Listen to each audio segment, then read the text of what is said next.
हनुमानगढ़ जिले में सोसाइटियों में घोटाले को लेकर किसानों का महापड़ाव बैंक के आगे चल रहा था। केंद्रीय bank Hanumangarh junction circuit house के सामने यह धरना चल रहा था। महापड़ाव आज डाला गया। फिर पवन गोदारा राज्य मंत्री के दर्जा प्राप्त की पहल से कलेक्टर से हुई किसानों की बातचीत और बातचीत के अंदर किसानों ने एक ज्ञापन सौंपा। अपनी मांगों का ज्ञापन सौंपकर उन्होंने मांग की है कि जल्द इस ज्ञापन पर कार्रवाई की जाए और किसानों का पैसा भी दिलाया जाए। आइए पवन गोदारा जो कि राज्य मंत्री का दर्जा प्राप्त है, उनका आज जो वार्ता कलेक्टर से उनकी मध्यस्थता से करवाई गई है, उनका इस मौके पर क्या कहना है और जो समझौता हुआ है उस पर क्या कहना है, सुनिए।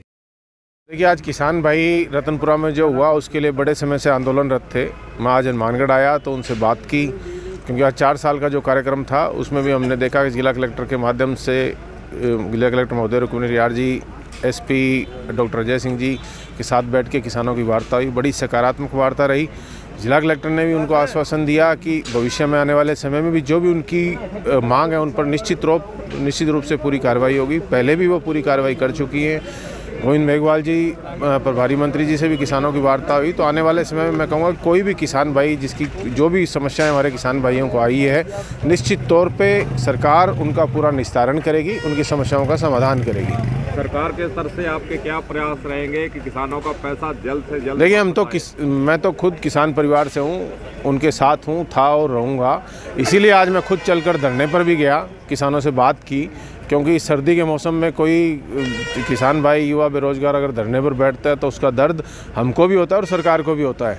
तो इसलिए मैं धरने पर भी गया, उनसे बात की, जिला कलेक्टर महोदय से उनकी वार्ता करवाई और अब आने प्रभारी मंत्री जी से भी उन्होंने वार्ता की। तो निश्चित तौर पर जो भी उनकी मांगें हैं उन पर जायज़ कार्रवाई होगी और जो उनकी नियमानुसार जो भी कार्रवाई है सरकार के द्वारा वो निश्चित तौर पर सारी कार्रवाई होगी और उनकी मांगों पर भी जो उनकी मांग है वो भी पूर्ति होगी। वैसे ये मामला प्रभारी मंत्री के आगे भी उठ चुका है और केंद्रीय सहकारी बैंक के अंदर नए एमडी ने भी आज कार्यग्रहण कर लिया है। उनसे भी कलम न्यूज के द्वारा बातचीत की गई है कि जांच का जो दायरा कैसे बढ़ाया जाए, कैसे किसानों का पैसा जो वापस दिलाया जाएगा। आइए सुनाते हैं आपको नए एमडी ने इस मौके पर क्या कहा है, सुनिए। मेरे द्वारा ये प्रयास रहेगा कि अब ये फाइल मैं पढ़ ही रहा हूँ, इसमें सरकार के द्वारा भी श्री संजय गर्ग को जांच अधिकारी लगा दिया गया है। संबंधित जो भी दोषी व्यवस्थापक है उसकी संपत्ति वगैरह के बारे में जैसा बैंक स्टाफ ने बताया है उसको कार्रवाई करने की त्वरित गति से की जाएगी और अधिनियम अंतर्गत भी प्रकरण का निपटारा पूरा करने के प्रयास किए जाएंगे। दूसरी बात, आगे भविष्य में इस प्रकार की हनुमानगढ़ में घटनाएं नहीं हो, इसके लिए भी स्टाफ की एक कार्य योजना तैयार करके और हर समिति की जांच की जाएगी। इस संदर्भ में मेरे को अभी मैं देखने के बाद भी कुछ बता पाऊंगा। ये रतनपुरा का मैंने प्रारंभिक जांच अभी पढ़ी है तो इसके बारे में मैं अभी आपको बता रहा हूँ।